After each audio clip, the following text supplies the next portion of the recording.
It's been back-to-back 3-point results on the road for Orange County. I think it has Orange County Soccer Club fans pretty excited at this point. And my 5-word response to that is more like it. Let's get right into this because we've got a jam-packed show here for you. Welcome to the Podcast of Champions. This is the Orange and Black Soccer Cast.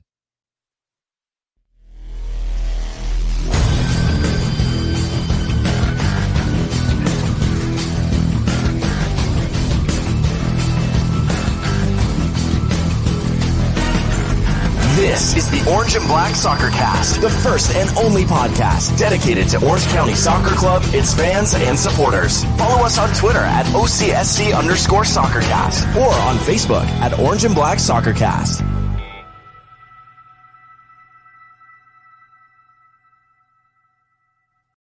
How's it going, Orange County? Welcome to another episode of the Orange and Black Soccer Cast, the first and only podcast dedicated to Orange County Soccer Club, its fans, and supporters. I'm your host, Ray Samora. I'm here to take you through this wonderful journey as we discuss all things Orange County Soccer Club. I have a question for each of our helpers here tonight. 5 words that describes Orange County Soccer Club in the month of June. Let's go first to Mr. Dylan. What are your 5 words, Dylan? That's a few clean sheets. Very faint volume there. We'll figure that out there. Next, let's see what we got from Brad. We got 3 shutouts in Colorado Springs. What say you, Taylor? Kicking ass and taking names. And this is going to confuse me all night, so I apologize ahead of time. Tyler, what about you? Hey, maybe we're good again. There we go. Like I said, we've got a jam-packed show. We've got not 1 or 2, but we got 3 sets or guests or whatever we want to call those here. So we've got to go through this really quickly. So let's get right into this. This past weekend, Orange County went on the road for the first time ever in Detroit to face Detroit City FC. And in a hostile territory, it looks like Orange County was able to come up with 3 points. They did. It doesn't look like it. They did. Let me go to you, Dylan. Just your high-level observations of this match. And is there anything really in-depth worth talking about in depth? I think the only thing I can think of is Kyle Scott's red card is probably going to come back to hurt us. But that's about it. That red card, we'll talk about that in a little bit. That's one thing I do want to discuss on this because that was very interesting. Let me go to you, Brad. Colin Shutler looked amazing in goal. Another clean sheet. You mentioned that in your words, your 5 words. So basically 3 victories. All 3 victories were clean sheets. What are your thoughts on Colin Shutler for this match? I mean, he's a different player from what we saw at the beginning of the year, and I don't know if June's his lucky month, but he had a good June last year, and he's back with a good June this year. And he's taking control of that job, so good on him. Anything else you have to say or any other thoughts on this match before I move on to Taylor? I mean, Sparky should have had a goal there. Would have been a worldie, but it's okay. Clean sheets, it's hard to lose a game where you don't allow a goal. That is very much true. Taylor, I saw you nod when Brad said Sparky should have had a goal there. We were seeing that on the replay right now. That would have been like the goal of the century if that goes in, right? Yeah, I mean, I would have said absolutely Hall of Fame, everything that you could possibly give, that would have been given. It would have been so cool, and we were jumping at the bit that it wasn't. It was a great game, great to watch. I think this is the first time in a while that, like, I would say that OCSC, like, for the majority of the game, like, was, like, it. So that was great to see as opposed to, like, little bits and pieces. It was almost for the full 90. And Tyler, what are your quick thoughts on this match against Detroit City? I think this really showed that it seems like there's been a fundamental shift in how the team is approaching games. We saw a lot early in the season of long balls over the top and defenders beating us in the final third and just not being able to finish, which we're still kind of having that problem. But especially this game, you saw a lot more ground game. There was a lot more combination play in the middle of the field. They were using the wingers out wide. And so I was really impressed and thankful to see that, like Taylor said, it seemed like a very complete package. And I think a lot of that is attributed to this new style of play that we've seen over the last few games. And it was really on high display in this game. And going back to a month and a half ago, we talked to Ashish and he said there's going to be a different style that you're going to see.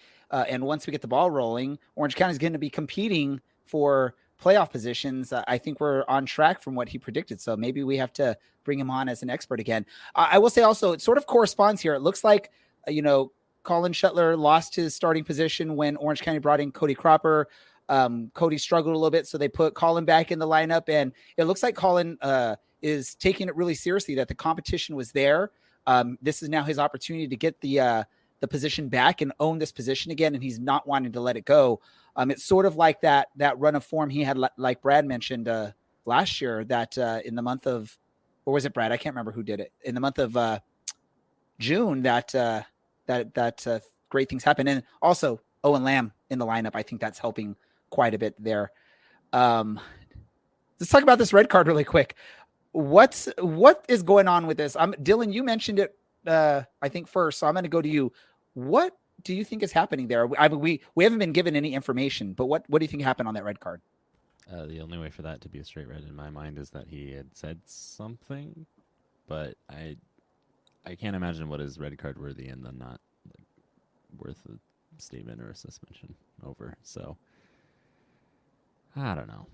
I just hope it doesn't hurt us too much. I mean, it's happened, so now we have to figure it out, and it's probably pretty good because we are very reliant on him, and I'm curious to see how we can, like Tyler mentioned, not shift the ball forward, but also not have to just play through Kyle Scott. I guess the one positive on it is it's probably one of our most depthful positions, if that's a word. Dylan, correct me if I'm wrong. We got a lot of good names there. When you look at people coming in off the bench in the middle of this game, you have like Pedersen, and you have Ashish Chadha coming off the bench. Those are players that can sort of slot in for a match while Kyle serves a suspension. Taylor, thoughts on that? You're the one that has the most experience being on the pitch in the heat of the moment. From what you could see on the camera work, it's like a little shoving match with and the ball. And I want to say after the red card and all the scuffle, or the not really scuffle, but the word play, Cody Cropper looked pretty annoyed with whatever the decision was there. So obviously there was something that he didn't like. What are your thoughts? I mean, you've seen these before. You know what it's like. Yeah, I mean, I think it'd be nice to have some clarity, like, on what fully happened. It's just odd. I mean, everyone gets worked up. I've been worked up. I've gotten cards from being worked up as well. But to go for a straight red, and like Dylan said, there's no statement, no suspension. It's kind of weird. But I do think the ref was a little card happy, and I think that's probably going to be a big influence on why he got that straight red. Yeah, there was some smugness in that ref whenever he was pulling out those cards. He seemed to really enjoy that moment. Tyler, Brad, any last moments on this match before we move on? Yeah, I think I'm continuously impressed by how solid the back line has been. We talked about the clean sheets, but you have this kind of set four, which I think the four that we deployed in this game is probably the best back line that we can put out right now. And you're seeing them be fluid. They're really in sync with one another. There were multiple times where they were kind of pressing a little bit higher up. And so of the changes we've seen this past month, I think the back line solidifying as a unit has been probably the most impressive thing for me. Perfect. Let's move on really quick. Want to talk about what happened this past Saturday also. While most of the teams out there in Detroit, the front office, and the players that didn't make the trip, along with Taylor, were at Santa Ana, I believe, for the Pride March. And Taylor, I know you and your family are a big part of sort of this movement for Orange County to recognize Pride Month, and I know everything else you want vocalness from the club on a lot of stuff.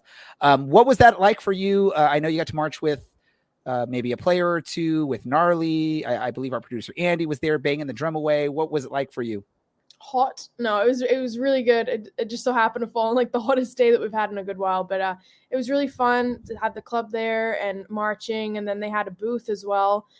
So they were there long after we were. We went home and basically fell asleep as soon as we go home after all the shenanigans of the day. But it was great to be there and have so many people cheering and going around, and we could see people with OCSC Pride stickers, and hopefully we get maybe even one or two fans, or maybe like new ones, or even people like now know like, oh, that's a safe place for us to go and enjoy soccer and our time. So it was really awesome.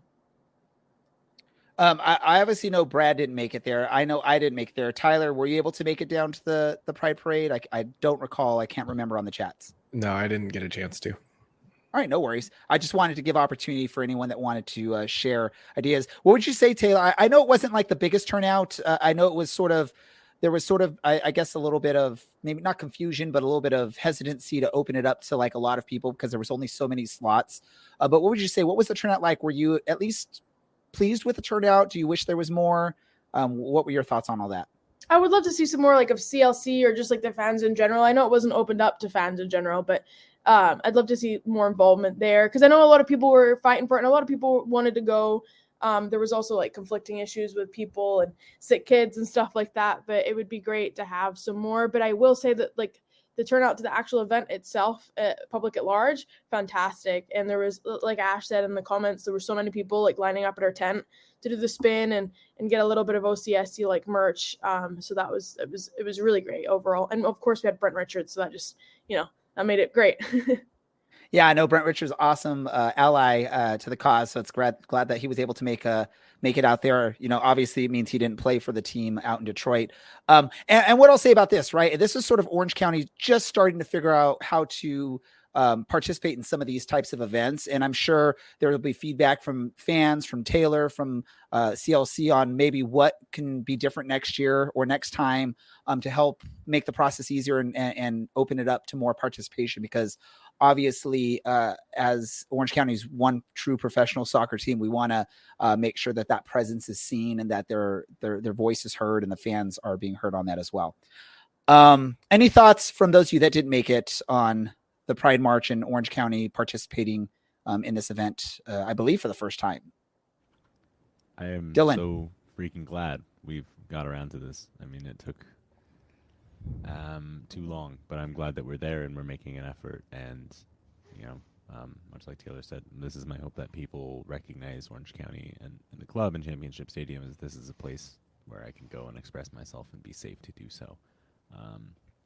Obviously we live in California and we might live in the Florida of California, but I feel like there's less and less of those places as time goes on, and I really want my community club to be one of those places. And I'll just say soccer seems to be one of those sports that's really open to including many people, being sort of on the forefront of that, which is, again, Dylan sort of referenced where we are located in the state. It's not always the most friendly for all causes. So I'm not trying to diss anybody, but that just is sort of what we have there. Let's do this really quick. We have some guests that actually have been waiting patiently in the green room. We're going to go and bring them on because we do have an upcoming match this coming weekend against Monterey Bay FC. So we invited Oz and Superfan Dan. I didn't know we were going to get nicknames going on here. They are from, what is it? I'm just sort of blanking. Where are you guys from? What group? Fuerza Union. So I have a supporters group called Fuerza Union, and every Tuesday we do a show on Instagram Live where we talk about the last week and then the upcoming coming week. Yep.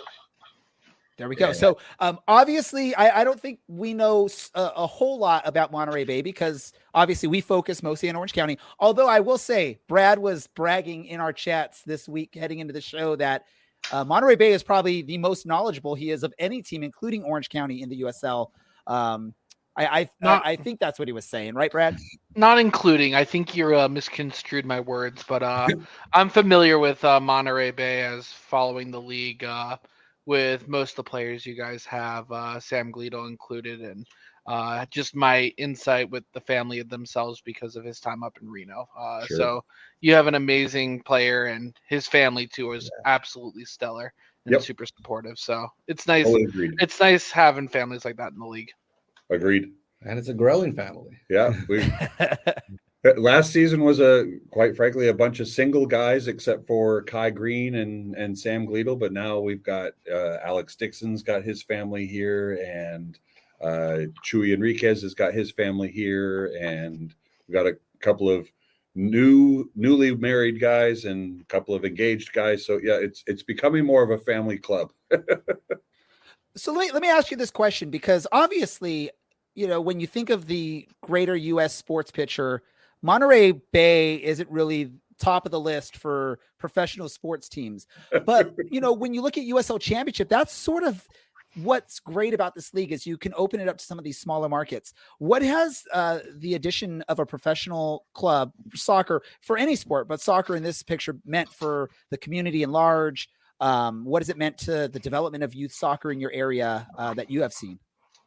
Oh, it's been huge because, they already have their amateur side, their MBFC2 side, and all these high school kids are now talking about it. Like, I want to be on that team.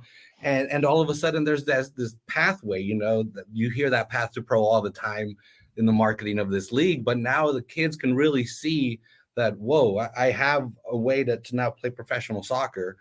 And yeah, it's been awesome. This whole community has been activated. Like you're saying, they have no competition really professionally. So, but everywhere you go, you're gonna see the shield somewhere, and the team's only a year old. It's been amazing. It continues to be the biggest draw in terms of youth sports on the peninsula is youth soccer, both inland and on the coast. We say it every week. We are incredibly fortunate to have a team of this caliber, USL Championship team, in such close proximity to so many larger cities, such as, we're just an hour south from San Jose. We're an hour and a half south of San Francisco. We're 3 hours from Sacramento. Like in our biggest cities, like the size of Santa Ana, you guys know that. And that's just, it's so cool to have a pro team with such a small population base. It's been awesome. It really has. And I'll just say it's not a bad away game for fans, right? It's not like having to travel to Sacramento or something like that. I mean, it's a nice area to visit and spend a weekend away at.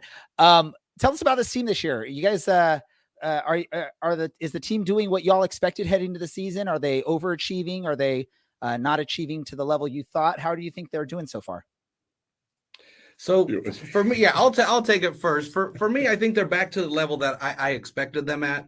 There was a 1 month period there about a month ago, where they were dealing with some injuries and it got a little off their game. I think that first month and these last 5 matches have been shown what the team really is or what they want to be. And I don't know if I would say third place. I want to go back and see what my guess was at the beginning of the season. I think at the moment they're a little bit higher than I would expect them to, but the way they're playing is exactly how I would expect them to. I think I'm excited to see some of the tougher teams on the schedule come up and see how they really do against them. That Sacramento one I thought was a big barometer match for me, and to go to Sacramento and beat them at that stadium with all those people, it was quite the experience. But I think this is exactly where they wanted to be, and I think I don't think they're overachieving too much. No, I think they're on par for where they expected to be. We had a really terrific run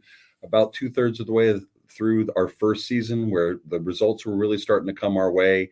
And then we had some injuries to some key players. Then I wouldn't say the wheels fell off, but we struggled. And to come out of the gate the way we did this season and to play as well as we did against top caliber teams like Louisville and I'm trying to remember who was the other one, top 2-tier teams that we played against in the first 3 weeks, and not Hartford. And we played well, and then of course we again struggled with some injuries just about a month ago, and we're still coming back from some of those injuries. But they're playing well now, and I think what they're able to achieve now is more indicative of the style of play that they want to play and the results that they're able to achieve. You've spoken a lot about how they might feel, how they're doing, but how do you two feel?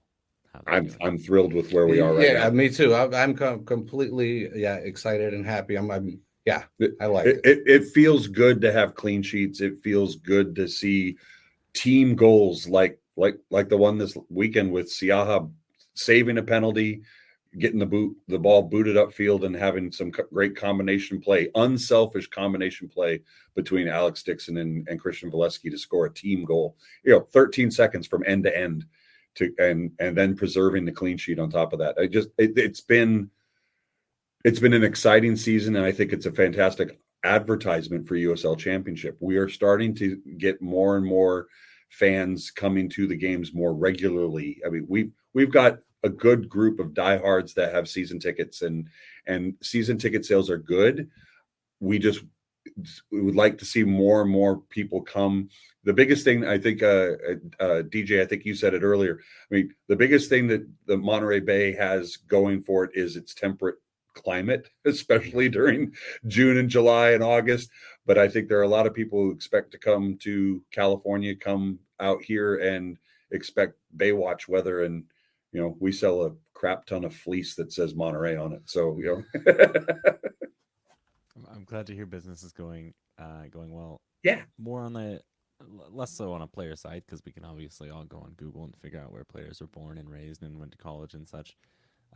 Just how much of, obviously it's Monterey Bay, which is a substantial geographic area and a substantial bay, but just how far and wide are you guys dragging people in from the valley and from Salinas, any further than that? Watsonville, is Santa Cruz too far? No, we've got folks from Santa Cruz. We bring in people from San Juan Bautista and Hollister. We've got from South County like Soledad and Greenfield and King City. Yeah, and I'm actually from Salinas, and I host my watch parties in downtown Salinas. So yeah, and then the MBFC 2, the amateur side is in Salinas. So and chock full of local players as well from California State, Monterey Bay. We've got some San Jose State players. We've got some local high school legends who are playing currently for MBFC 2. So we are drawing from all over the Tri-County area, which is good for us. Nice. So obviously you guys are coming down here to us, and you're going to have to deal with the home fans being all rowdy. But what do you think the team on the pitch is going to have to do to play against OCSC and maybe not, succumb to Milanowski down there? We didn't seem to have a problem with him last year, and we thank you for hosting the coming out party for Anthony Siaha. That was his debut. He kept a clean sheet and then proceeded to keep clean sheets for the next 5 matches after that. So I think our guys, I think our team are prepared. I think our team is ready to come down there and play. I think they're feeling confident. We've still got some players coming back from injury, and we saw some. I think the last of our injuries got a couple of minutes this past Saturday. Grant Robinson came on and played the last 10 minutes or so. So if Sam Gleedle's available as well, he completely changes matches. Yeah. And but I'm still concerned. The keeper, you guys' keeper is on a good tear, and the defense has kind of figured it out a bit. But I'm like, can they still have struggled to score the amount of goals they did at the beginning of the season? So that's more of my concern. Is can we get past what's I'm blanking on your keeper's name? What Shutler? Shutler, yeah, Shutler. And do you guys switch between two? Why is he have almost as many starts as the other keeper? Was that? Do you guys switch between that, or is just that was the keeper earlier in the season? I think we're in speculation, but I think that we had Rakowski obviously, and then that was a big hole to fill, and Shutler was new into USL and big time, I think. So I think it was a little bit of finding what was a fit for the team. I think kind of in general, we were just trying to find a fit for the team, but I think Shutler's doing a great job there now. Yeah, that's my biggest concern, to be quite honest. Yeah, having a good quality keeper in the back there as your last line of defense, so to speak, is it that breeds confidence through the rest of the side. So yeah, 1 goal against Miami I wasn't that happy. No. Shutler's going to have his work cut out for him this week. You guys have Dixon, who's had 10 goal contributions. You've got Valesky, who's had 11. So what do you guys attribute to their success in terms of being involved in so many of the goals that Monterey's had this year?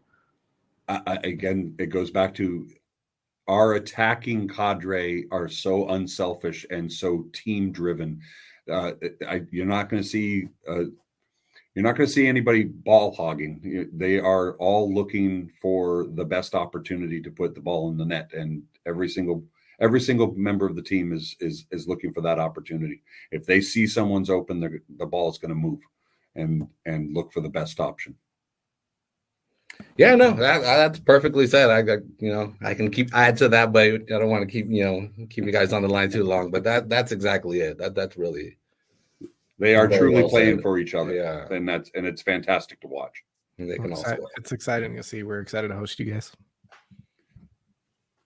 Yeah, we feel bad that not too many of us can come out this week. We might have some people down there. We're talking about it, but definitely not as much as up to Sacramento. But we'll get there.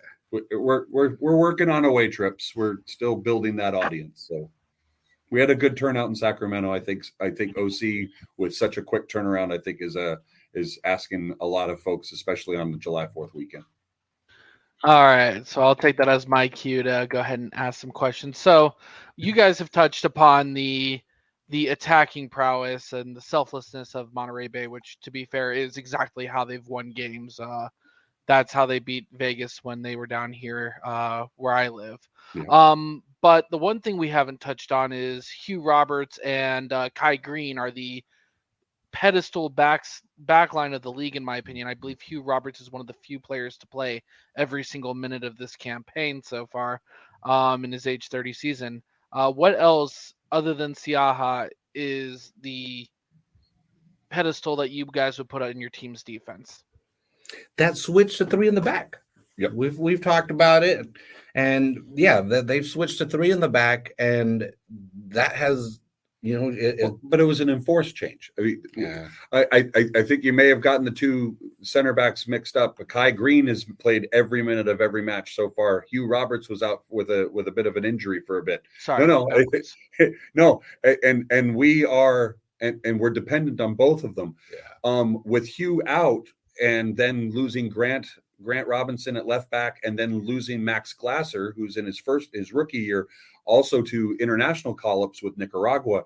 All of a sudden, we were missing half of a back four, so we were enlisting defensive midfielder Moby Fair and local CSUMB product and Santa Cruz native Walmer Martinez at left back, which is a completely unfamiliar position for him. And as Oz and I have talked about several times, that gave us a physicality that allowed us to weather the storm while both Grant and Hugh were out. And now that Hugh is back, what we saw for the first time, and it was in Vegas, we saw the debut of, we've been a pretty stalwart 4-2-3-1 system. What we saw in Vegas was a flexible 4-2-3-1 that then became a 3-4-3 with Moby dropping back. Having played for 4 or 5 games that center back role, all of a sudden we had a back three of Moby, Hugh playing as sweeper, and Kai Green on the right, which allowed Walmer to play forward more as a wing back, allowed Maury Donor to play more as an attacking attacking wing back, and then as we've touched on before, the unselfishness of the front four, the attackers, and then James Murphy playing bulldog in the middle. It's been fun to watch. The flexibility and fluidity of our lineups have been it's given Yallop the ability to chop change and cover where we've had some inconsistencies with the injuries and call-ups that we've had. All right. Well, I can't have the Monterey team on without giving a shout out to the team that had to fall so that you guys could rise. I know you guys played against, they're now called the Central Valley Fuego. Yep. How contentious was the supporter groups during that game in the Open Cup? Is there some hate between the two groups for Monterey getting moved over to Monterey? I'd like to say that there was some residual beef, but far and large, the crowd there in Fresno that night were great to us. Yeah, it was I think, and we really couldn't hear them.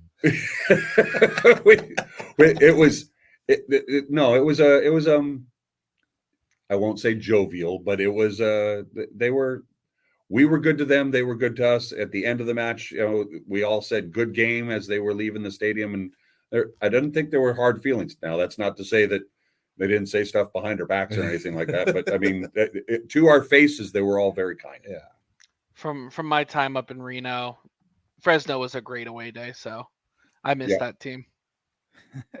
We did feel some from the Sacramento supporters when we were there a couple of weekends ago. There was some mention asking us whether or not any of us had any Reno merch on us. You know, when anybody wearing a Reno scarf or something, we said no, and they said good, because we won't let you leave the parking lot if you're wearing it. So that beef was still there. So a little bit of trivia for everyone. Our first ever guest from another podcast was from one of the guys at Foxtrot Pod that covered Fresno FC. So a little bit of trivia there for us. We got to get into some match predictions for this. So what we like to do is just sort of predict the upcoming match, who's going to win, what the scoreline will be, and then we usually will predict who the first goal scorer will be for Orange County. You all can predict, if you want to predict for your team, who the first goal scorer is. So we'll do that. So I'm going to let you all go first. You can pick the order. So who's going to win, what the scoreline will be, and who's going to be the first goal scorer. You all can pick for Monterey Bay who the first goal scorer will be. Okay, let's see. I'm going with I'll be nice. I won't try to stir stuff up. We'll go with 2-2 draw. It's going to be a 2-2 draw, and Dixon's going to score first. I'm gonna go with the scoreline from last year. I'm going to say 2-0 win for Monterey Bay. Siaha's flying high right now, very confident, and I'm going to agree. I think it's Alex Dixon that gets the first goal. What about you, Dylan? What's your prediction for this match? I'm going to go 1-1. And who's the first goal scorer for Orange County? Oh, yeah, I forgot about that part. Sorry. Well, there's only one, because he's Milan. Brad? I have a hard time seeing either team really making much work of the back of the net. So I'm going to say 0-0. All right. And obviously no goal scorer on that. Taylor? I'm going to go for a 2-0 win for OCSC. We have Shutout Shutler, and I don't see it stopping for this game. And who's scoring? Milanowski. That's a given. I think the odds are on our little game here is pretty much, if you don't pick Milan, you're basically picking to lose. Tyler? All right, I'll pick Toulouse. We'll do 1-0 OC, and we will say Osendini is going to score to make it different. There we go. Here's what I got to say, right? Both of these teams are coming in, I believe, 2 games in a row of shutouts. So it's like that old WWF, WWE thing. What is it? The immovable force versus the unstoppable object, right? That's what you got going on here. But I'm going to say, Orange County's Hulk Hogan, y'all are Andre the Giant. So we're going to body slam y'all. It's going to be 2-0 Orange County, Milanowski scoring first. So that's how we think it's going to go. Any last thoughts from anyone that wants to share anything, whether it's Oz, Superfan Dan, or anyone on the show? And I will say this, our Larry I was trying to jump on here really quick just to compare beards with Superfan Dan, because that's a pretty fight competition right there. But I don't know. He might have some spotty internet. I don't know if he's out of the country already at this point. That might be why. I think he was going to be somewhere in Italy or something. So probably not the greatest reception for him. Any last thoughts from anyone?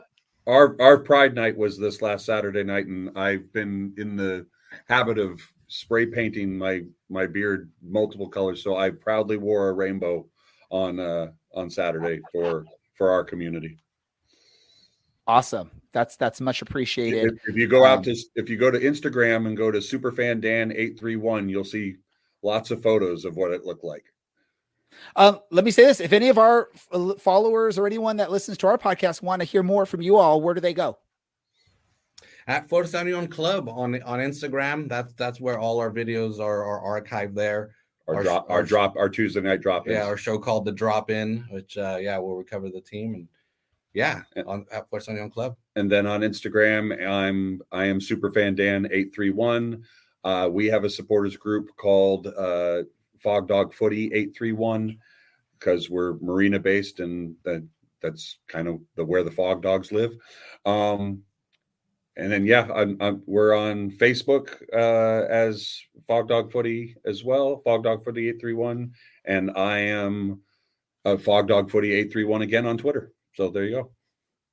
There we go. Well, I want to thank Oz and Superfan Dan for taking some time to join us on the show to help us learn a little bit more about Monterey Bay FC. Hopefully they're not too disappointed when Orange County comes out victorious this weekend, 2-0 with Milan Alaski scoring first. As always, thank you. And we look forward to talk to you again very soon. The door is open. We hope to see a lot of you when we return the favor and host you. So look forward to it. Awesome. Perfect. Thank you so much. Superfan Dan brought up the Pride night that they had, and I forgot before we brought them on, we ought to look at the Pride fantasy, playing for Pride fantasy results, because now there's no more games left in June. We got to see who is the winner on this. So let's see if we've got results that we can show on the screen. So look at that on-air team. Is there any surprise there for the on-air team? Who is the winner for fantasy playing for Pride Fantasy Soccer? Remember, I'm the one that picked 2 goalies out of the 5 players I could pick. So one of my players got 0 points the whole time, and yet I still demolished the competition. Although, Taylor, you were very close. I will say congrats. that I also had picked 2 keepers as well. So we were in the same boat there. I didn't get. So I wonder. Points. I got to figure out where we changed there, where we were different a little bit there, because got some. I points believe different there. Taylor had Milan Alaski, and to kind of sum up So did I. the top. Oh, sorry, Taylor didn't. I don't remember.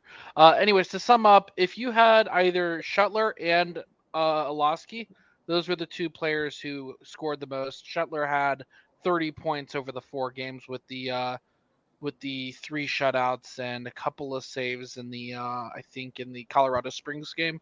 But Shutler did what goalies have not done in the past and had a really, really, really good June for your playing for Pride teams. So typically if you started a goalie that was the starting goalie going into June, you've not had a good playing for Pride. This year, throw that out the window. Shutler had an amazing month, and Milan Alaski continued being Milan. What about the rest of you? How do you think? Are you disappointed in your results, Dylan? No, this is nature. I am meant to finish last and forever will finish last, and I'm okay with that. Cool. Well, that was Playing for Pride for 2023. Congratulations to the on-air winner, myself, and for the written team, behind-the-scenes team, whatever we call it, and also the fan groups for what you all did. I believe the overall winner, Hannah. Yeah, good job. Oh, do you want me to say what Hannah said earlier? Well, I was assuming I was assuming that Brad's gonna give a good congratulations here, but he's being quiet. He must be a little bit upset about it. No, I'm not upset at all. She absolutely smoked the competition. I think Ray was the closest or something, 8 points behind. So she's told everybody to get good and pick players like she does. Just for the record, she had no clue what she was doing, right?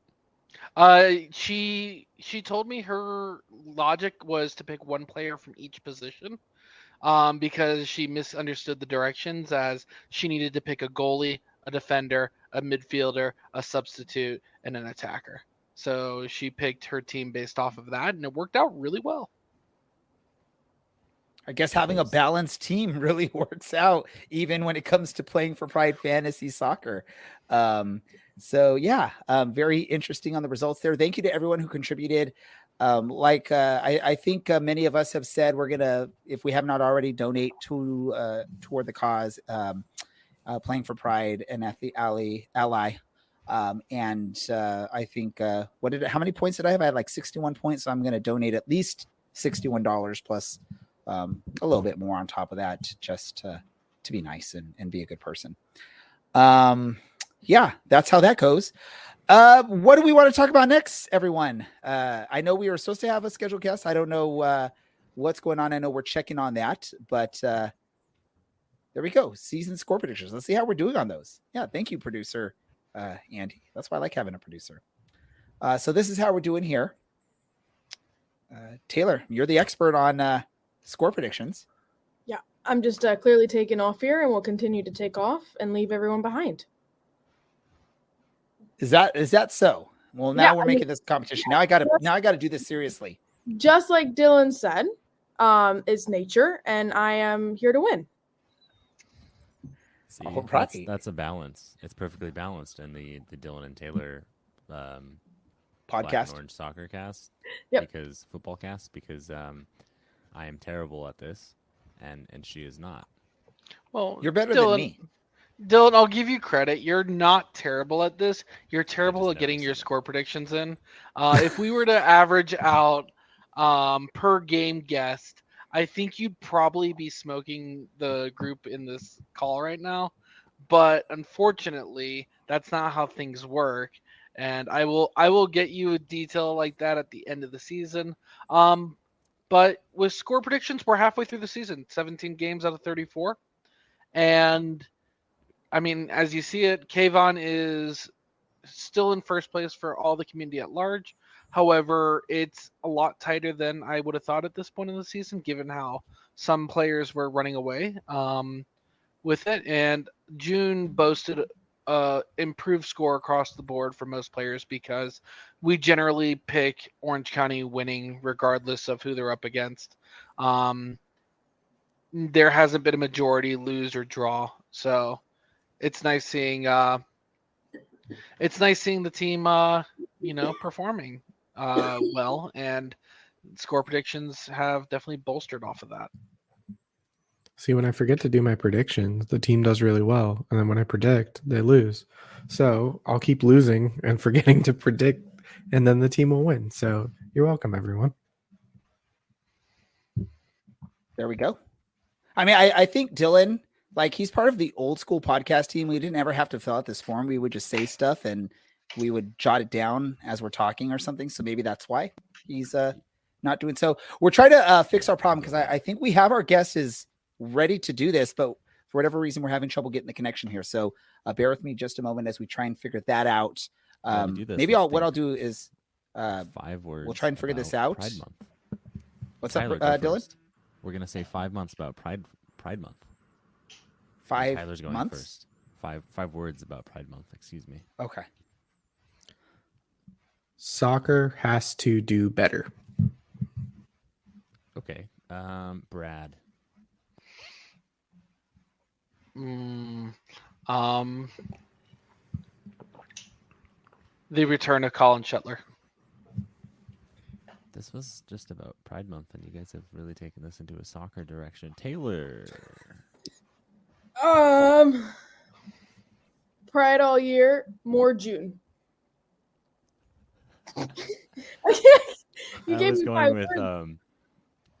gay people exist all time. There you go. Because I realized I was going to be one short. So, Yeah, look at us. not successful, but the point was made. Yes, and Pride Month was successful. So, while Ray makes a very determined face at his computer, I guess we'll just continue talking about nonsense. Well, I don't get to put in words. I mean, if you think you have the bandwidth for that, Ray, your 5 words about Pride Month, please. Yay, yay, yay, yay, yay. Oh,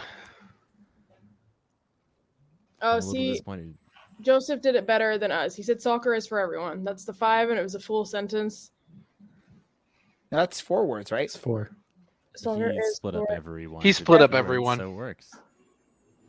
You get points That- for efficiency. Okay, well, soccer is for every person. There you go. I helped him out. Look at us. I'm trying to kill time, but I am unfortunately out of ideas with this rather scatterbrained first idea. So, So, Dylan, All right. what's Our guest. favorite vegetable and how do you prepare it? There you go. Ooh, It's a deep cut. I think cauliflower, and if not cauliflower, then spinach. I do love a nice leafy green. The versatility in spinach. Throw it on pizza. Throw it in a smoothie. Why not? And, otherwise, cauliflower. It's so nice becoming an adult and learning how All to right, cook so I vegetables. actually got something to talk about. Really quick. So- Cut you off here because I want to bring in our guest. We're going to have a very limited time with him really quick because we were having technical issues. We've got Mr. Goalkeeper of the Month, obviously. We got to say that. It's Mr. Colin Shutler. 3 shutouts in the month of June. I believe you were listening when we were talking about this, Colin, but you were the main reason for any of us that did good in our fantasy playing for Pride soccer thingamajig because of your performances in the month. So first, let me just say, because I was the winner on the on-air team, thank you so much. Of course. Well, thank you. I'm glad I was able to do that for you, and thank you for having me on. I'm sorry I was trying to get on my laptop, but I guess it wasn't working, so now I'm on my phone. Yeah, no, apologize for the technical difficulties on our end as well. Let me just ask you this quickly. Competition for goalkeepers. What does that mean for a goalkeeper having competition to sort of push you to do better? I would assume with Cody Cropper there, there's a competition between the two of you to get playing time. Obviously, you sat out for a little bit, you got back in, and it looks like you're not ready to give up that starting spot in between the posts. I'm definitely not ready to give up my spot yet. But yeah, I think competition is a huge thing in the goalkeeper position. Obviously, only one can play at a time, which is unfortunate. But my relationship with Cody is really good, and I think we feed off of each other. I'm getting better because he's pushing me, and I hope he's getting better because I'm pushing him. So I think it's really healthy for both of us at the moment. Colin, very far away from the playing field here. Why number 20? That is a great question. Obviously, goalkeepers wear number 1, but actually one of my my best friends at home, who unfortunately had to give up his soccer days a couple years too early because of family issues, wore number 20 for my club team when we were younger. So I thought it was a great way to just go to a new number while some of the numbers that I've worn in the past were already taken. Nice. Taylor. That's great. Obviously you had some shutouts now and you're getting a name, Shutout Shutler, so that's great. How does that affect you mentally going into the next games? Is it a push for you? Is it a nerve for you? How does that work? I'd say it's a push. I had actually that nickname in college.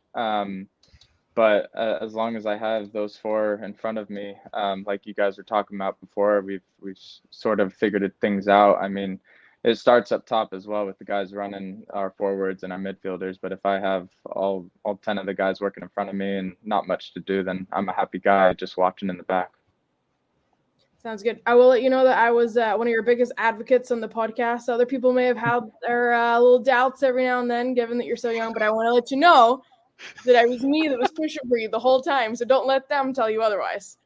Thank you. Yeah, I know I'm still young for the position, but I fully believe that I'm mature enough and I'm ready to take the next step to be a full-time starter for a team like this and hopefully get to the next level sooner than later. Absolutely. Is there any personal goals that you have for the remainder of the season? Just keep getting shutouts. I mean, that's always an easy one to say as a goalkeeper, but it's interesting to say that I've let in 4 goals in the past 4 games, but 3 of them were shutouts. Hopefully we can get less than a goal per game at this point and hopefully not have a lapse like we did in Colorado. But if we just keep getting shutouts the rest of the way, I think this team can go far. Let me just say, Colin, to get compliments from anyone on here, Taylor's the best one. She actually plays your position. She's played your position professionally. So she knows what it's like to do what you do between the sticks. So it's a great compliment to get from her on that as well. Yes. Well, thank you. And I applaud you for playing that position as well, Taylor. It's definitely mentally tough and physically tough on your body as well. Absolutely. Colin, star Yes. of the month for June. So thanks for joining us tonight. After the championship season a couple of years ago, someone asked Patrick Rakowski, how do you prepare for a penalty kick? And he said, I don't, I just guess. So I want to ask you, how do you prepare for a penalty kick? And is your answer the same as Rakowski? It is not as simple as Rakowski or as Pat once said, but I do have a little things that I look at just from like a psychology standpoint. That is from a good article from Nick Raimondo after he retired. I can't fully give away because if shooters are watching, I don't want to give it away. They can go up and look up Raimondo's article, but I do have a few things that I look at, and it's more of an educated guess, I would say. Perfect on that one. Brad, do you have any questions for Colin? Yeah, I got one for you, Colin. So We've seen a lot of change so far this year. One of the biggest things is we've seen a lot of change in that back four, regardless of coaching staff. Is this the back four that we see right now that you are most comfortable with, and how do you direct them, and how do they direct you? Yeah, I mean, I can't say that it's my favorite four. I mean, I love all the guys on the team, and I fully believe that if any of them have to replace either Owen, Marcus Dill, or Ryan, that I fully believe that they'll be able to get the job done as well. In regards to talking to each other, like throughout the game and through practices, we're always going back and forth, sometimes a little more heated than others. But it's all in good competition and just trying to get ourselves better so that when we come out on Saturday, we can make ourselves and the fans happy with another shutout. Perfect. Let me ask you this real quick, Colin, because the club has been teasing a new kid. I'm not going to ask you to tell us what the kit looks like. Don't want to get you in trouble. But I'm sure you've seen the little tease that they threw it on social media. What are your thoughts of that fake kit that they showed with faces of Gnarly? Is that something that you would be willing to rock at a game if that became the official third kit? Well, unfortunately, I don't get to wear the third kit. I have seen the real one, and I did. I was actually part of the social media that was shown the fake one as well. They didn't put me up there, but I had a more friendly interaction with the fake one, and I think they were hoping for a bigger reaction from me. But I mean, as a goalkeeper, we always wear those unique kits, as Taylor definitely knows up there as well. So yeah, I would say I wouldn't be opposed to wearing it. I'm used to some unique colors as well. I used to wear purple and pink back in the day, and I loved it as well. So us goalkeepers usually love being the unique ones out there, and that's why we play the position. I will say that there was 1 year that I got to wear blue, like all blue for home and all red for away, and I was like, you know what, this is a little different though from a highlighter, but it's still like just very one color. Oh yes, it is. Yeah, it definitely is, and I've brought on the highlighter name with me as well. I used to wear that almost every single weekend when I was in high school. Perfect. So the club is celebrating their 10 years in Orange County this upcoming match. Obviously, you haven't been a part of the club for the full 10 years, but you are part of the club right now. What does it mean as a player to be part of a club that's sort of been in the USL? They're like sort of the founding members of the modern day or current day USL.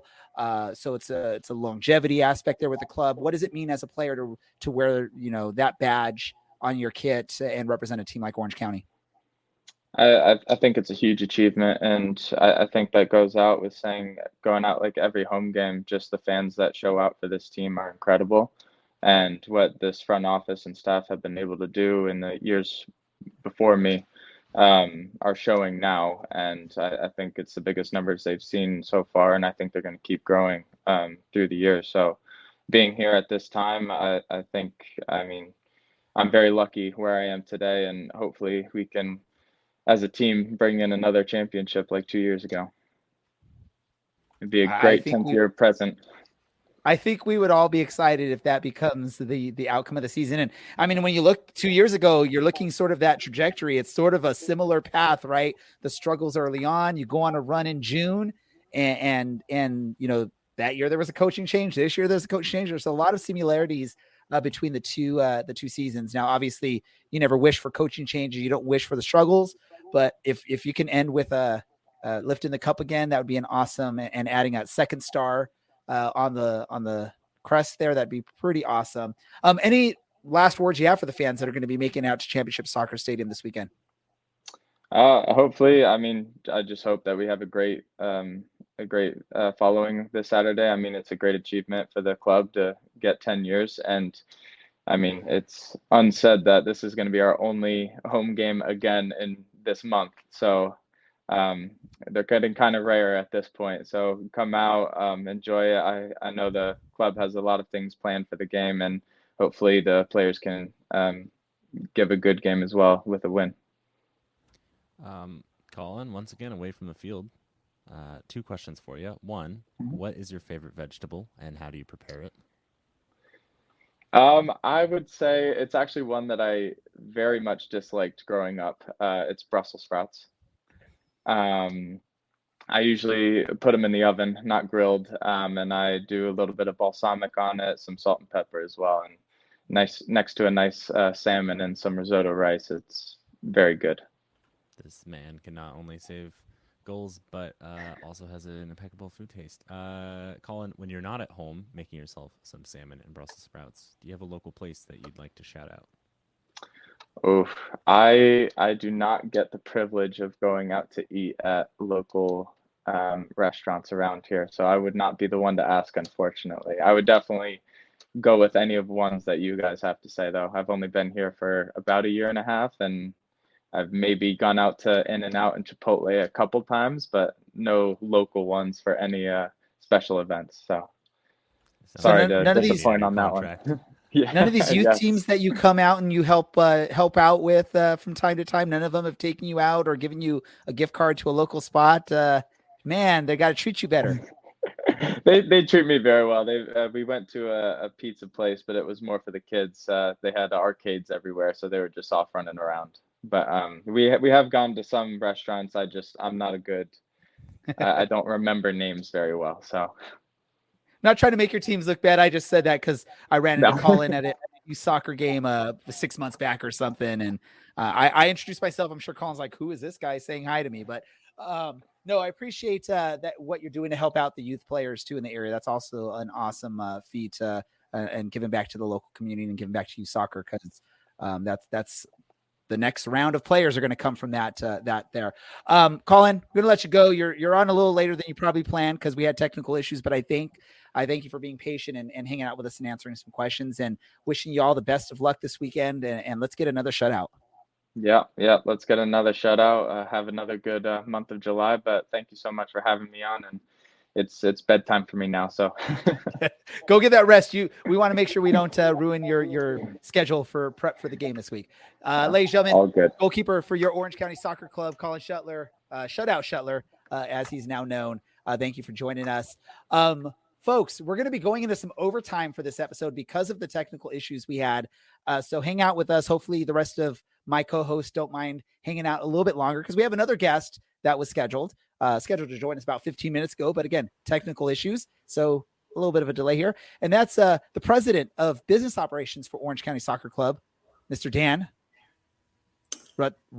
Rutstein. Every time you get closer, Ray. Good evening, everyone. Come on. That's my big thing. I cannot get names. I just forget. I can't remember. Good thing my face was already red on this stream because it's redder than normal. Dan, welcome back to the show. You've been on here multiple times, so we appreciate you taking time. I know speaking you last, it was sort of, I'll be back on when I can share information. I think we know information about that specific thing we were talking about then, but what's new with the club? What's new stuff? I see you're not teasing the kit. You're not wearing the new kit that we're going to hear about soon. So unfortunately, that's not something that you can share with us. No. Well, I was thinking about wearing the gnarly kit because we may or may not have made one or two for souvenirs. Although based on the reaction today, we're seriously considering just doing a full line of them because some people have. I would buy one of them. I will tell you that right now. I would buy one of them if they came out. I love it. Yeah, I'm not going to pretend that we're the first team ever to do a fake kit. We were inspired by a lot of them. I could find one. I think Dallas did it about 6 years ago with hidden cameras.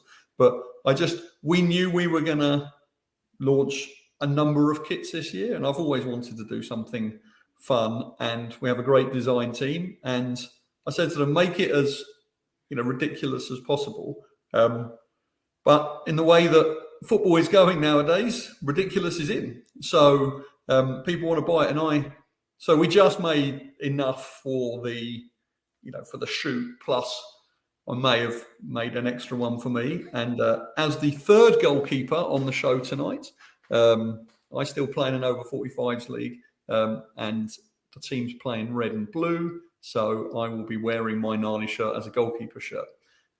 And Taylor, maybe you can do the same if we put it on sale. Yeah, absolutely. I will definitely take that up. Maybe it'll be the good luck charm for everyone. Indeed. So, busy week. So, I can't remember what it is that last time I couldn't talk to you about, but I don't know if it wasn't the kit, was it? It must have been something else. I think last time it was like shortly after whatever happened on the pitch. Yes. I think the resolution has sort of become public, unless there's anything else No. that you have to share on that. But I think Not we at all all. sort of know the outcome. Yeah, ban served. Pride game, I think, was a success with the help of fan engagement. The broader Orange County community, well, I'm not sure it's the Orange County, the broader social media community have not treated any team who've done anything to do with Pride well. That's not a phenomenon specific to us. That is, every team has been through a version of that. But it's not a reason not to do these things, of course. So we obviously did the Pride game, and I was delighted to see the team walking behind the flag on Saturday at the Pride. I was sorry I couldn't be there to join in the festivities. I was stuck with some children-related things that meant I couldn't get all the way across. But I'm glad we did it. And I'm grateful for the feedback we had from the fans. You know, I'm not sure we did Pride brilliantly in the past, so we made the effort to do it much better this year. And hopefully that worked, and obviously something to build on for next year. Taylor, do you have any feedback or any thoughts to give to Dan that you want to do on the air? I'm sure you could give more details, but what were your thoughts on how the club handled the Pride Parade, and let Dan know? Yeah, let me air everything out here. No, I'm kidding. It was fantastic. It was really great for the club to have done so much, listened to us, asked us questions, and wanted suggestions when it was available. So it was really great, and like we felt very included and loved, as opposed to like being used or anything like that. So it was great to see it, not even just at the game, but at the parade. Like, that was fantastic, and it meant a lot to us, and I know that it meant a lot to others as well. Excellent. Thank you for that. So obviously this is a big week. We promised I think maybe a week or two ago, we said, there's a special game on July 1st. It's the 10th anniversary. Expect a number of surprises. We're wheeling them out this week. So obviously the first thing that happened is you saw the fake kit, which I'm delighted that people actually want to buy. I think, we're not going to just do it as a commercial exercise, because we shouldn't ask fans to buy 4 kits in a year, but we might do it as a charitable element, because if people really want it, we should make the most of that and do something good for the community. The second thing that happened about 2 hours ago was we announced our free OCSC tattoos. Now, I asked specifically for we have a sort of feedback form, and I asked to be on it so I could see what's going on. There was a debate internally. Are we really even going to get 5 people to volunteer to do this? Safe to say, if you put your name down, you are now genuinely competing in a lottery. Your chances of winning are not amazing, because lots of people are surprising number. Since while I was waiting backstage, my phone pinged about 4 times as more people signed up for this thing.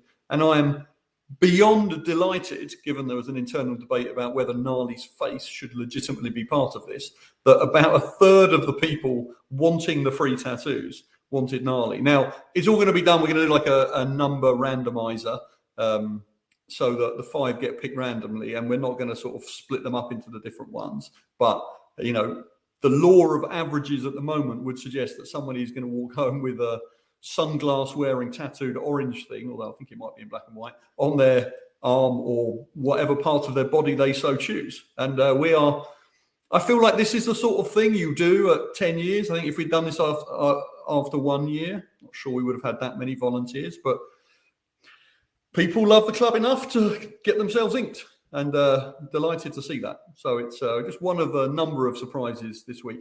Obviously, I would love nothing more than to get a Gnarly tattoo on my forehead, but I don't want to skew the results. And it's not fair to have, have a front office member of staff take away a spot. So I'm going to have to decline this year. So the question I'll have is, are y'all going to do the tattoos sort of like they did on that show Jackass, where you go into like a golf cart, go off-roading, and you're trying to do the tattoo at that time? Or you're going to do something like put them on the pitch at halftime and try and do a quick tattoo in front of everyone at halftime? Welcome to California, where the Orange County Department of Health and the permitting rules mean some of the more interesting things that we wanted to do are something we weren't able to do. So it will be done in a safe and friendly environment with no risk of people knocking you and you getting additional lines that you did not want. I think Dylan wanted those additional lines. He might not sign up now for this. Any other teases you can give us for what the club will be announcing here, or you don't have to tell us exactly, but anything you can tease. I'm trying to work out without getting in trouble. Yeah, I'm trying to work out what I'm allowed to say without being told off by the marketing department. I think, well, obviously I can tell you that we have a new kit launch tomorrow. You may or not know what colour it will be. We were delighted that Men in Blazers were so desperate to tell everybody about the kit that they inadvertently broke the embargo. So if you followed them on Instagram stories, they were briefly revealing the kit, but it's obviously disappeared again because that's how stories work. So maybe one or two people have seen it, but it's exciting. It's different. It's not as different as the gnarly one, obviously, but we wanted to mark the occasion, and so we have a nice kit, which I think we've said the team will be playing in. Which is obviously the favourite kit to play in. So it's very exciting. One thing I'm fascinated by, I think we've done the 10 best goals, we've done the sort of year-by-year achievements of the club. One we've mentioned but not named any body or thing is the 10 icons of Orange County Soccer Club, which we are going to begin the unveiling of this weekend, which I'm sure some of you have seen on social media. I think when we announced it, a couple of people made some suggestions. I am obviously not going to tell you whether they were wrong or right, but like all of these things, there was some internal debate about what or who or how the 10 icons of the club will be represented. And I'm fascinated to see the fan reaction. We're not going to name them all, but we're going to name some of them and give out some mementos, but we're going to save some for the remainder of the year, because even though this is the 10th game of the 10th season in Irvine, obviously the rest of the year is a celebration as well. So I'm interested on your thoughts. You will, as much as any of the super fans, have views on whether the things you wanted in there are in there. So I'm trying to see if anyone else has any questions for you. So I'll just open it up. Tyler, Brad, anyone have a question for Dan? Yeah, I got one. So last time you were on the show, you kind of said you won't come back until we get good news about the stadium. Is there any discussions or things you can reveal about how that's going behind the scenes so far? Oh, right. I'm not sure I said that, but this is modern America. You'll be able to check whether I did or not. So if I did, that's not why I'm here tonight. It's because of the 10th anniversary game. So there's nothing new to say. Nothing bad is happening, but there's nothing to share. We are doing everything in our power to make sure that Orange County Soccer Club have the right sort of venue to play in. And we're going to continue to do that. And it won't be the next time I come on necessarily, if there's another reason to come on. But I will share news when there is something to share, but there isn't at the moment. That's perfectly good question. Do you want to answer me who the anthem singer is going to be on Saturday? Anybody? Is it gnarly? It is not gnarly. Okay. Well, Dan, does Gnarly even talk? I've been asking for Gnarly to be on our show for since he was unveiled, and I was told he doesn't talk much. Well, it's an it. So we're very clear when Gnarly was found that it is an it. They don't talk much. So it is possible potentially for them to appear with some lifting up cards. That might be quite a feat, but I'm sure we can manage it at some stage. But if you give us the questions in advance, because Gnarly's ability to write is somewhat limited by the pause, but I'm sure we could do something with, if you were to give us a list of questions, I'm sure we could look at getting Gnarly and some cards on, or some subtitles, or somebody he could whisper to, a helper of some kind. So who's the national anthem singer then? Oh, there is no singer. Oh. Okay.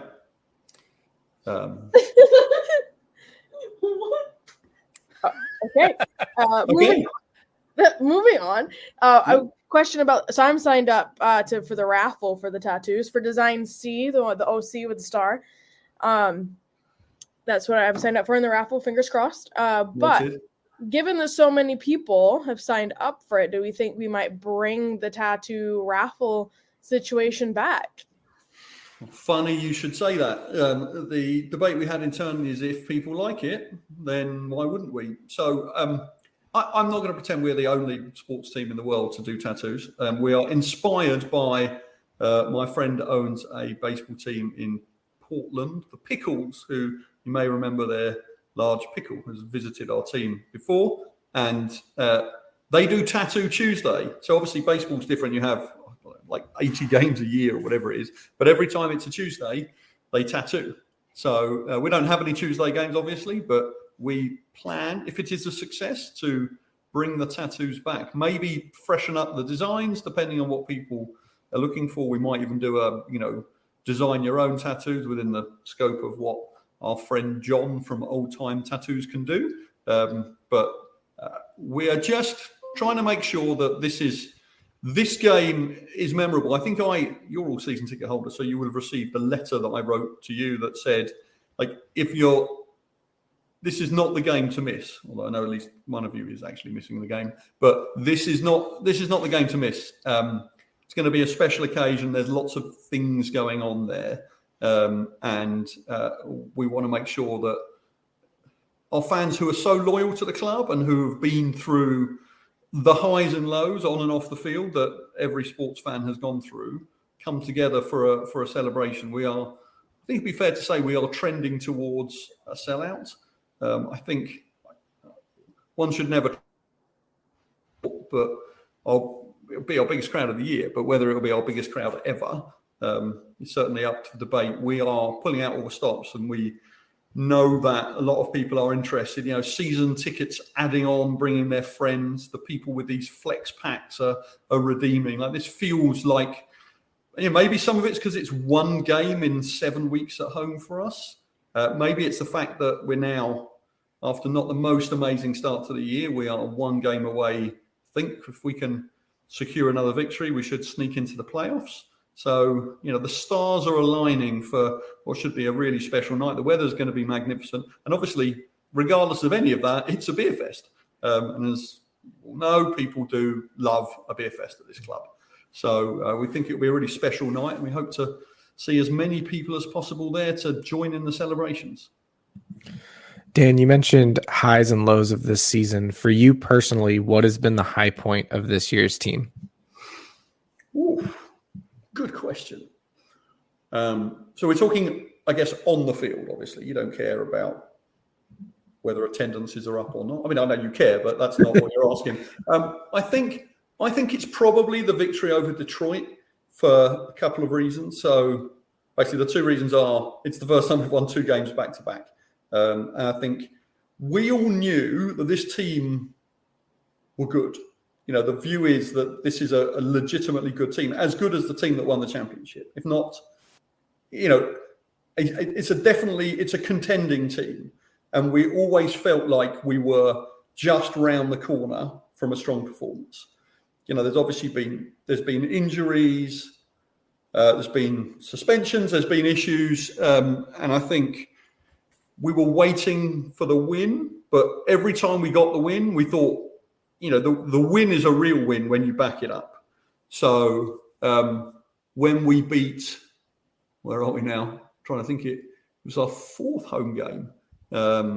So we beat, someone you're going to have to help me here. And then we won, and then we were defeated the next week. And then we won, and then we were defeated the next week. So it just didn't feel like the corner had been turned. But 2 wins in a row now feels meaningful. And I think the statisticians among us would be right to say that the last time we won 2 games in a row on the road were part of that wonderful season in 21.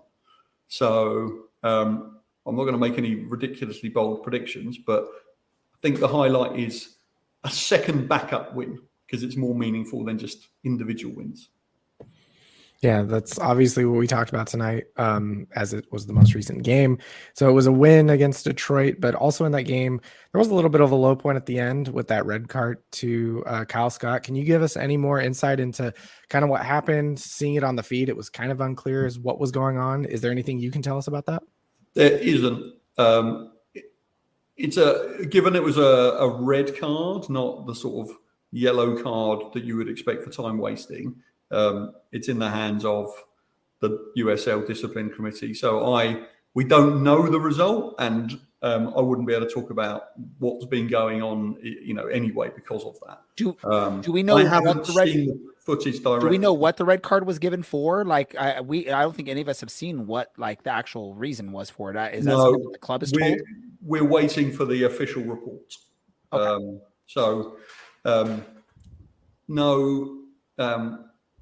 Nothing I can add on that particularly. I mean, the touchline was particularly close to the field, which I don't think helps anybody. But yeah, there's no real insight I can offer there. We will know this week just because of the nature of the way these things work. They have to tell you before the next game what's going on. So we hope to find something out, but I'm afraid I can't give you any insight there.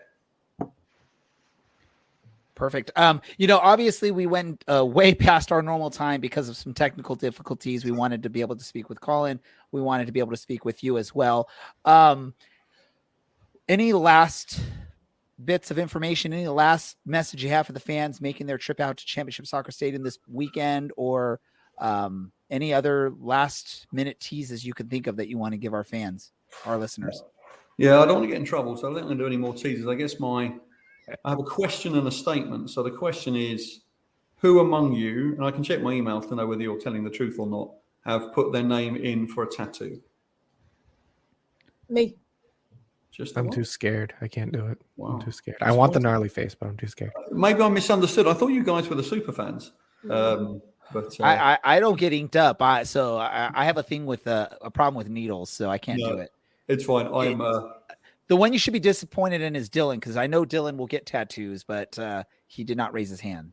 Look, I'm not there, so I don't want to take away from someone who would be there. Okay, that feels like a very good reason to bring back the tattoo man. Yeah, yes, please, by all means. And it appears that 4 guys, 1 girl, and the girl is put in. You know what I mean? So let's see about that. Yeah, no, it's good. I like, obviously it's fascinating actually as a non-tattooed person. I've been reading the emails, but I've been getting texts from people. I think they're just letting me know, or maybe they're just trying to get me to skew the draw in their favor, but that's not how these things work, of course. I will say I would be first in line for a gnarly kit. I for sure would buy one of those. So if you're thinking about it, I'll put my hat in the ring for that. All right. We will make some serious considerations. Well, let's see. Buy tomorrow's kit first. That's the sort of more sensible grown-up kit, and then we can talk about gnarly afterwards. If I need to buy some pants to match the kit, what color pants should I be buying? I'm messing with you, Dan. I'm just trying to sneak in an answer of what color I need to get. I mean, I'd like to hear what the official color is, or if he can give us a color that's on the jersey. I can tell you that it's not black and it's not orange and it's not blue. So you will see tomorrow. Also, actually, if I've got my I'm going to get told off if I'm wrong here, but we're unveiling some of these 10th anniversary merchandise tomorrow as well. So we've got a few lovely pieces that will come out, and there's some more to come through the rest of the season. So we want this season to feel special. Obviously, the club has been through an enormous amount. For those of you, you've all been following the club, I think longer than I've been working for the club. But it's a special time. We want people to enjoy that special time. And it's going to be a great occasion. And we hope to obviously carry that through for the rest of the year and make this a year to remember. So when whoever is planning the 15 or the 20-year anniversary and they look back on 23, there should be lots of highlights and talking points to put in their timeline when they make that graphic. Perfect. Dan, thank you as always for taking some time to speak with us. We'll definitely talk to you again, hopefully sometime soon, and get more information. Maybe one of these days we'll be able to pull some information out of you that you're not supposed to give us, and and learn things early and figure that out. But not trying to get you in trouble or anything. No, not at all. I'll tell you what I can do. I can guarantee you this. I will tell you my favourite vegetable after Dylan has got his tattoo. I think you already told us. But hey, next time there's a raffle, I very much look forward to putting my name in it Right. a few times to cook the books a bit. Okay. There you go. Very You good. should do a vegetable tattoo specifically in honor of Dylan, and he'll get that one. Like an Well, I mean, OC the Portland Pickles avocado. did one, if you count pickles as a vegetable, so it wouldn't be the first team. So any producer put carrots because you're English. That's the vegetable, but I thought peas are like the main vegetable for people in England. Yeah, English people have been known to eat peas and carrots and parsnips, but none of those are my favourite vegetable. Perfect. Dan, thank you as always for joining us, and we'll look forward to talking to you again soon. And hey, hopefully everything runs smoothly this weekend for the 10-year in Irvine party, and hopefully you guys get some good people with those tattoos, and you can get some pictures and videos and showcase those awesome designs that people pick. Absolutely. Thank you very much indeed. Thank you. Again, we got some overtime here. Let's wrap things up really quickly. Quick random thoughts. Tyler, you go first. So excited for the Women's World Cup. Get hyped. All right, Dylan. If anyone knows how to tell someone if anyone knows the symptoms of what a broken rib feels like, please feel free to email me at dylan@ocscpodcast.com. Please and thank you. Apparently Dylan was like jumping off ladders or something like that. Brad. I will actually be in attendance at this game for the first time this season at Championship Soccer Stadium. So if you're unlike Dylan and actually cool and will be there this weekend, I look forward to seeing you. Taylor, are you going to see Brad? We absolutely will see Brad. That's pretty cool. My fun fact is, or fun thought or whatever, we went to the Angel City Pride match yesterday. Yep, yesterday. And Ash had put in to get our picture up on the big screen, and it was when we were repping the OCSC Pride gear and jumping on the field. So we got that up there on the big screen, so that was pretty cool to see OCSC up there. Woohoo, awesome. Awesome to hear from all of y'all. I don't have a random thought, so I'm just going to wrap things up here because we're way past our bedtime. I want to thank everyone on this show. We had Oz, we had Superfan Dan, we had Colin Shutler, we had Dan, president of Orange County. I'm not even going to say his last name because I get made fun of every time I try and do that. Tyler, Dylan, Brad, Taylor, producer Andy, everyone else, thank you for listening. Thanks for hanging out with us so late tonight. It's past everyone's bedtimes, so we appreciate that. This is the Orange and Black Soccer Cast, and we are out. Oh!